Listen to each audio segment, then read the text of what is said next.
What is going on, you guys? Chumbazikas here. Today we're back in the shop with a new crawler, and yes, this is not my aluminum carbon fiber axial SCX10 crawler.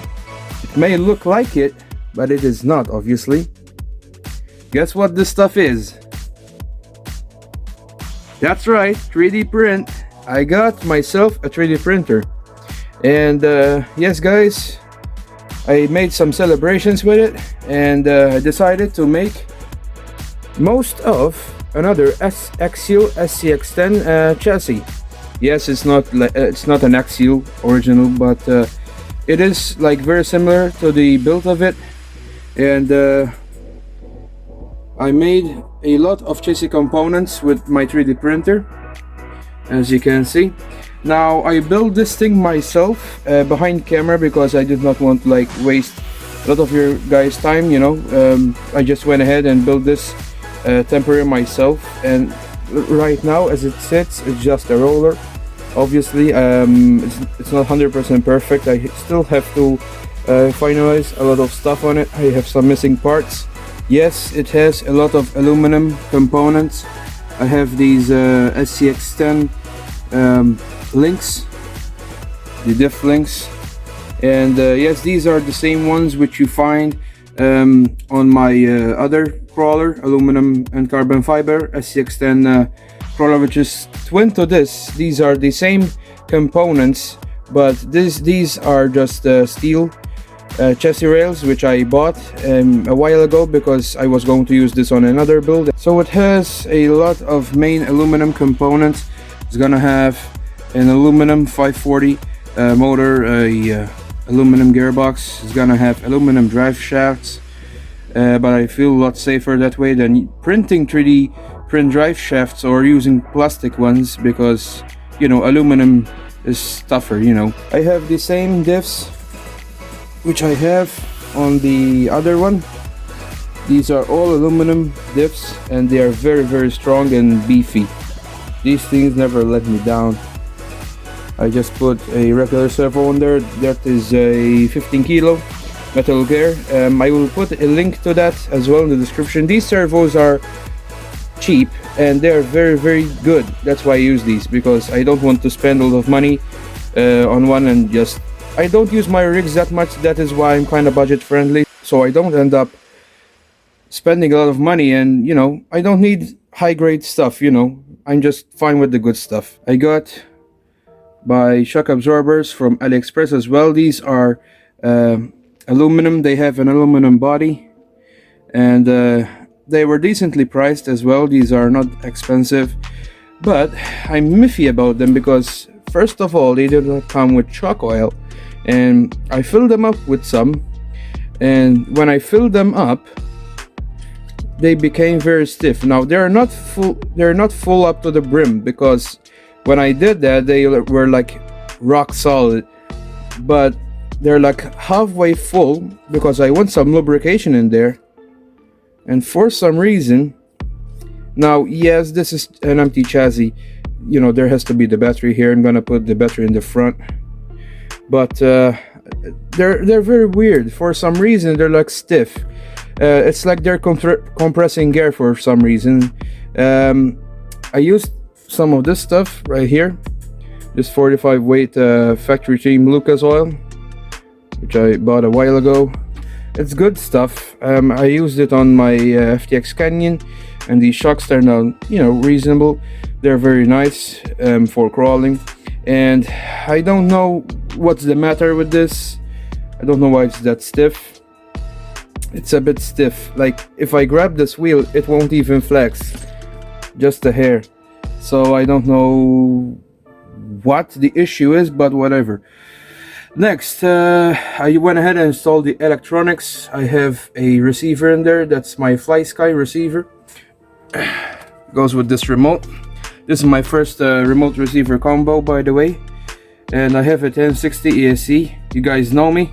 Yes, I know some people may not like that, but that's what I like, and sorry folks, but that's what I'm gonna use. I like that ESC too much. Let's talk a bit on the 3D print components that I have right now on the chassis.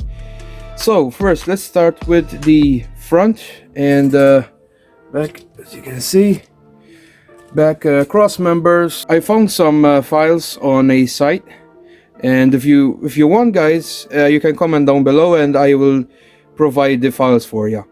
But these are regular files. I found some 3D print files and, you know, just played with the files a bit, you know, to resize them to how I want. But I found some cross members. These are 3D printed as well.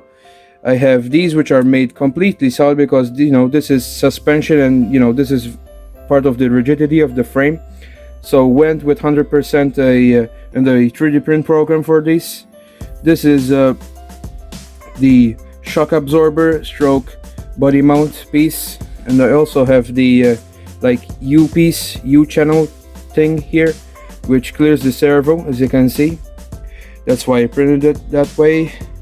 So I have the other one opposing it that side. These things came out very nice. I don't know why they're like sitting at an angle, but I thought of like making like a support piece between these in the future, so I can like bring them back to 90 degrees of the frame. Anyway, guys, that's not a big problem. Got those, got the rear ones as well. Same thing. You can see the U part because it's under this 3D print receiver box, which turned out fantastic, guys, by the way. That thing is very nice. Got the electronics all hooked up. And also 3D printed this part so I can mount the ESC on there. Went ahead and 3D printed also the skid plate stroke transmission mount, which turned out absolutely stunning. It's also made out of 100% solid plastic. You know, this is one of the most important, if not the most important component in the whole chassis. As you can see, this thing is flawless, guys. This is all Chomba built right here.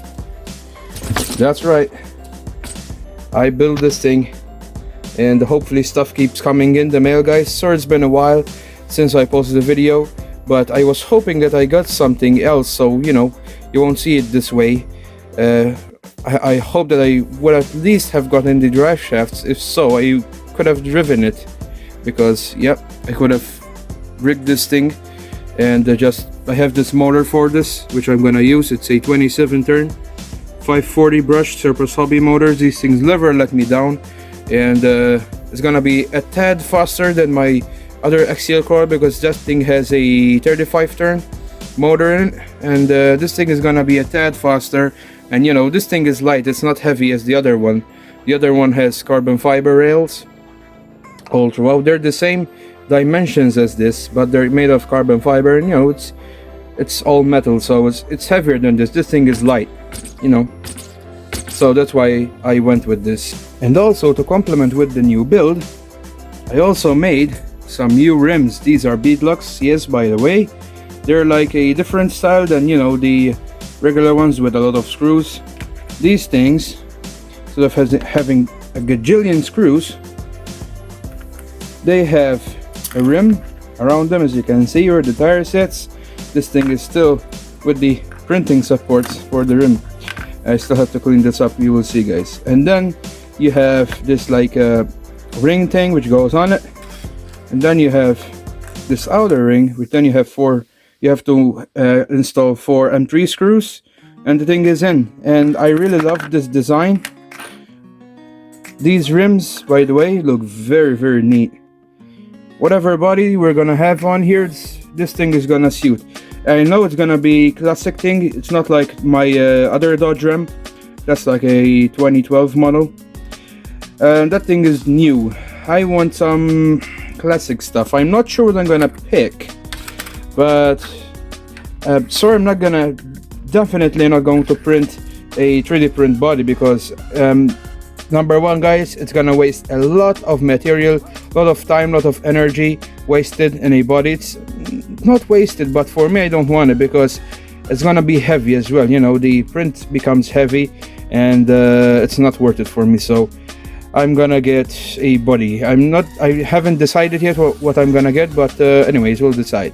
First, we have to complete building the chassis. For example, I don't know if you haven't noticed, but I have the upper links just zip tied, because I don't have a long enough M3 screws, and I have some on the way. Hopefully they are fine. But you know, this thing is just put together as a roller, guys, as I said. So we have these rims. These came out very nice. I went ahead and put some clear coat on them. They're gonna look nice. This is how the assembled product. Obviously here there will be the tire. This sandwiches in between the tire. It's gonna look fantastic. I bought some tires online. I'm not gonna tell you guys what I got. Next, I also made the battery tray. This thing is so nice, guys. Look at this thing. Turned out fantastic, guys. Have this. I have some Velcro straps on it, and I still have to print like some extension blocks on here, because it has to be lifted up from these, because when the servo comes up it can hit it. So I have to see what I can print for that. I have to make like either print another one of these cross members or something. I have to invent something so I can mount the battery up higher. But yep, this thing looks very nice, guys. What do you think? Wow, those tires look very bad. I mean, these things are just rollers, guys. As I said, these tires are oversized, and like they're so big that like the shock absorber almost contacts this thing. These things are oversized, you know. But wow, thing looks amazing, guys. What do you think?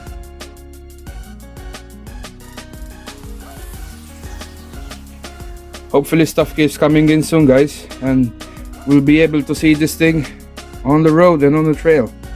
And hopefully I get to pick the body soon, because but first I really want to finish it before I pick the body. Then we'll see. Wow, this thing looks very nice, guys. Anyway, guys, thanks for watching this video. Hope you like this video as always, and make sure to subscribe and follow me on my social media. Links in the description below as well to some of the stuff I used in the video right now. I will be linking the servo for sure, guys, because I highly recommend these servos. They're cheap and they're very good.